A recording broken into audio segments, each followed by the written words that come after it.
आजको भिडियोमा हामी कक्षा 12 को नेपाली विषयको पाठ 1 आमाको सपना कविताको केही महत्त्वपूर्ण प्रश्नहरू पढ्न गइरहेका छौं जुन चाहिँ 8 मार्क्समा वा 5 मार्क्समा आउन सक्छन् बोर्ड परीक्षामा र यी प्रश्नहरू चाहिँ एकदम महत्त्वपूर्ण रहेका छन्। त्यो भएर यो भिडियोलाई ध्यान दिएर हेर्नु होला र हाम्रो च्यानललाई अन्य यस्तै भिडियोहरू हेर्न पनि सब्स्क्राइब गर्नु होला। हामीले अर्थशास्त्र विषयको, लिङ्ग्विस्टिक विषयको, नेपाली, सामाजिक, अंग्रेजी अन्य यस्तै विषयहरूको भिडियोहरू अपलोड गर्ने गर्दछौं।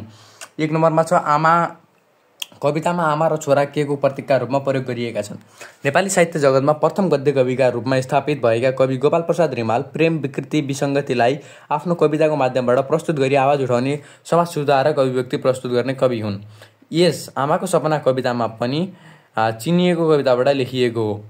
उनले यस कवितामा नेपाली समाजको निरङ्कुश शासनको अन्याय, अत्याचार, शोषण, दमन, कुरीति, भ्रष्टाचार, विकृति, विसङ्गति, फोहोरबाट दुर्गन्धित बनेको चित्र प्रस्तुत गरेका छन्। कवितामा आमा र छोराको संवादबाट के कुरा व्यक्त गरिएको छ भने राणा शासनको अन्त्यपछि देशमा आएको अस्थिरताका कारण देशमा निकै समस्या आएको र यसकै कारण देशको विकासको गति पनि रोकिने कविले बताएका छन्। विक्रम सम्वत 2000 को आसपासमा रचना गरिएको यस कविताद्वारा कविले हाम्रो समाज राजनीतिक दुर्दशाको जालमा फसिरहेको अवस्थालाई देखाउँदै त्यसलाई स्वस्थ तुल्याउन क्रान्ति गर्नुपर्ने सन्देश व्यक्त गरेका छन्। शोषण र अत्याचार, दमन, कुरीति, विकृतिबाट पीडित भएको नेपाल आमाले परिवर्तनको आशा भावी सन्तानबाट राखेको कुरा कवितामा आशाजनक ढङ्गले प्रस्तुत गरेको पाइन्छ। आफूले गरेको परिश्रमको प्रतिफल नपाए पनि उनले हरेक सन्तानलाई वीर साहसी योद्धाका रूपमा हेर्ने अभिलाषा नेपाल आमाले राखेकी छन्। तर त्यस किसिमको परिवर्तन आफ्नो वर्तमान सन्ततिबाट नभई भावी सन्ततिबाट मात्र हुने र आफूले मुक्ति पाउने विश्वास व्यक्त गरेकी छिन्। अनन्त यस कवितामा कविले आमाको रूपमा नेपाल आमा र छोराको रूपमा जनतालाई देखाएका छन्। नेपाल आमाले आफ्नो जनताबाट विरक्ति र अपेक्षा राखेकी छिन्। वर्तमान जनता आफ्नो आशा अनुसार परिवर्तन ल्याउन नसकेकाले नेपाल आमाले अब आउने भावी सन्ततिहरूलाई क्रान्तिको चेतना हुने र बिहानको सूर्य क्रान्तिको किरण छर्दै देशलाई राम्रो दिशातर्फ मोड्ने आशा गरेकी छिन्। प्रश्न नम्बर 2 मा छ कवितामा कस्तो परिवेशको चित्रण गरिएको छ। आमाको कविता सङ्ग्रह 2019 मा सङ्ग्रहित छ। यो कविता शारदा पत्रिकामा विक्रम सम्वत 2000 सालमा पहिलो पटक प्रकाशित भएको थियो। विक्रम सम्वत 1997 सालको शहीदकाण्डपछि राजनीतिबाट प्रभावित भई नेपाल प्रजातन्त्र स्थापनाका लागि क्रान्तिको आह्वान गरेर गोपाल प्रसाद रिमालद्वारा रचिएको यो कविता क्रान्ति चेतनाले भरिएको क्रान्ति कविता हो। आमा र छोराको संवाद जसरी रचित यस कवितामा कविले नेपाल समाज निरङ्कुश शासनको कारणले अन्याय र शोषणमा परेको बताएका छन्। 2007 सालको क्रान्तिको पूर्वगमनका रूपमा रचिएको यो कवितामा क्रान्तिप्रतिका आशंका र निरङ्कुशको अन्त्य भई शोषणमुक्त प्रजातान्त्रिक समाजको निर्माण भई क्रान्तिका सपनाहरू परिपूर्ण हुने विश्वास व्यक्त गरिएको छ। राजनैतिक अस्थिरताका कारण देशमा निकै समस्या आएको र यसको कारणले देशको विकासको गति रोकिएको कुरा कविले बताएका छन्। क्रान्ति बिना शान्ति हुँदैन र अधर्म, असत्य र अन्यायको अन्त्य, धर्म, सत्य र न्यायको स्थापनाका निम्ति क्रान्ति अस्वयम्भवी छ। एक न एक दिन क्रान्तिको आँधीबेहरी तुफान आई कुल रात्रिको अन्त्य भई सुनौलो बिहानीको आगमन भएर छाड्छ भन्ने कुटु सत्यलाई नेपाल आमाका माध्यमबाट यस कवितामा व्यक्त गरिएको छ। विक्रम सम्वत 2013 लेखिएको यस कवितामा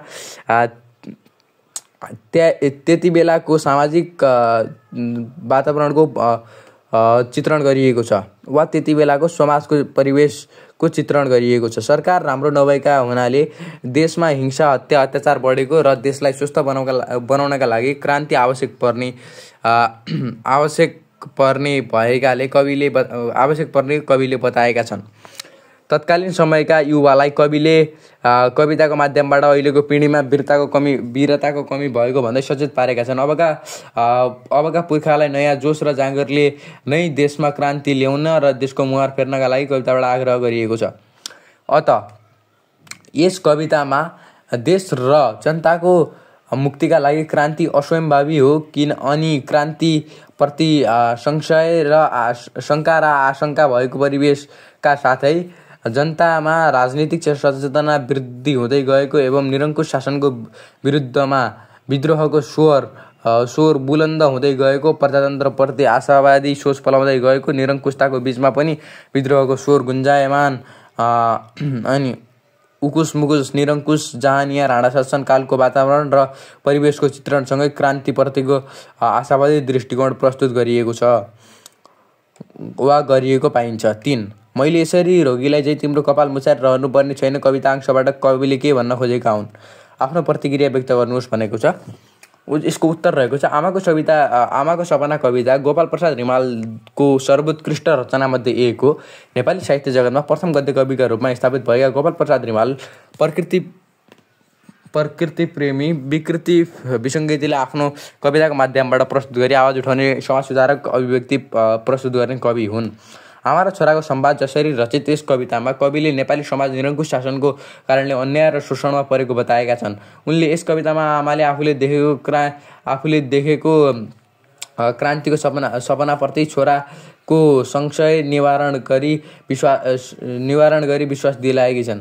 आजसम्म क्रान्तिपुत्र जन्मन नसकेको तर भविष्यमा जन्मने त्यो क्रान्तिपुत्र हिउँ र आगोभन्दा पनि बढ्ता होइन, महान क्रान्ति योद्धा हुनेछ, जसले क्रान्तिको नेतृत्व गरी क्रान्तिको आँधीबेहरी ल्याउनेछ। त्यस अवस्थामा नेपाल आमाका सन्ततिहरू निरङ्कुशताका विरुद्ध प्राणको बाजी थापी क्रान्तिमा होमिनेछन्। सारा नेपालको रगत उम्लिने छ अनि नसामा देशभक्ति भाव सलबलिनेछ। यस अवस्थामा नेपाल आमाले रोगीलाई ओम सान्त्वनाको कपाल मुछाएर रहनुपर्ने अवस्था हुँदैन। आमालाई सान्त्वना दिँदै कुशासनको अन्त्यका लागि सङ्ग्राममा जान लालायित हुनेछन् वा लालायित भनेको लोभिनेछन् भन्न खोजेको हो। नेपाल आमालाई निरङ्कुशताको जन्जिरबाट मुक्ति दिलाई देशमा प्रजातन्त्र ल्याउनका लागि नेपाल आमाका सन्तानहरू क्रान्तिमा होमिनेछन्। अनन्त यस वाक्यबाट कविले अब आउने भावी पुस्ता क्रान्ति ल्याएपछि त्यस क्रान्तिका पछि सम्पूर्ण नेपाली जनताहरू धेरै अघि बढ्नेछन् र रोगी चाहिँ भएर बस्ने छैनन् अनि आफ्नो हकको लागि आवाज उठाउनेछन् भनेर व्यक्त गर्न खोजेका हुन्। 4 नम्बरमा रहेको छ आमाको सपना कवितामा कविले क्रान्ति किन र कसरी आउने कल्पना गरेका छन्, दिएका बुदालाई समेत आधार बनाई समीक्षात्मक प्रतिक्रिया लेख्नुहोस्। आमाको सपना कवितामा कवि गोपाल प्रसाद रिमालको सर्वोत्कृष्ट रचना हो।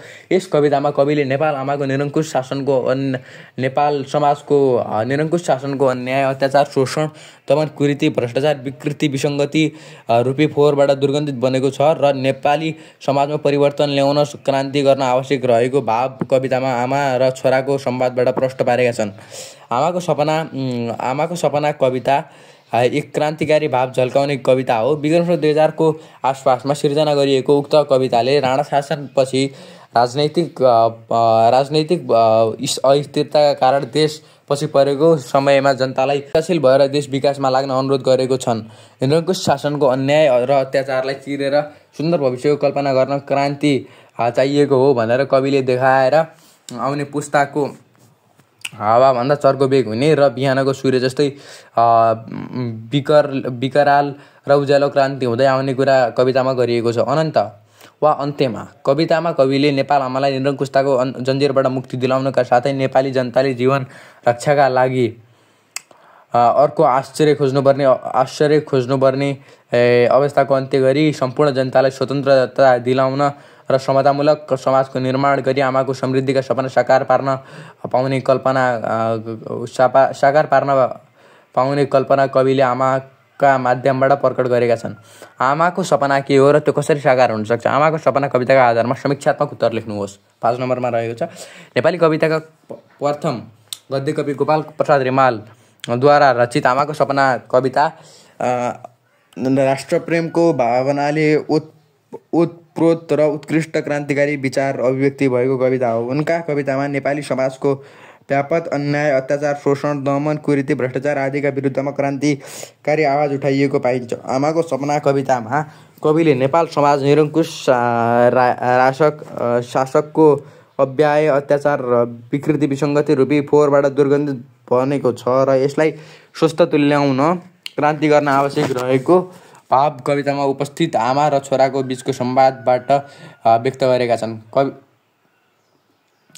कवितामा अभिव्यक्त विषयवस्तुका आधारमा आमाको सपना, क्रान्ति तथा परिवर्तन हो। निरङ्कुशता, अन्याय, अत्याचार, विकृति, विसङ्गति आदिको अन्त्य गर्दै जनतालाई स्वतन्त्रता दिलाउनका साथै आफ्ना सन्तान निडर, आत्मविश्वासी र स्वावलम्बनका सपना आमाले देखेकी छिन्।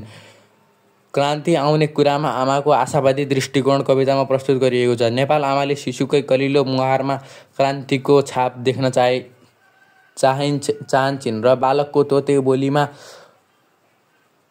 क्रान्ति पुरुषका मधुर वाणी सुन्न चाहन्छन्। यस कवितामा नेपाल आमाले आफ्नै सन्तानलाई वीर योद्धा बनाएर क्रान्तिकारी गीत गन्काउन चाहेको भाव पनि व्यक्त भएको देखिन्छ।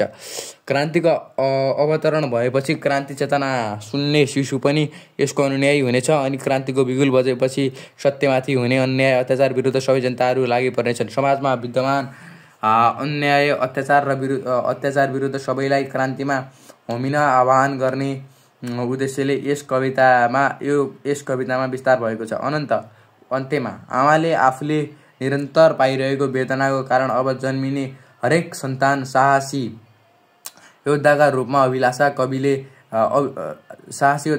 हेर्ने अभिलाषा कविले राखेका छन्। तर त्यस किसिमको परिवर्तन आफ्नो वर्तमान सन्ततिबाट नभई आफ्नो भावी सन्ततिबाट मात्र हुने र आफूले मुक्ति पाउने सशक्त भाव कवितामा व्यक्त गरेका छन्।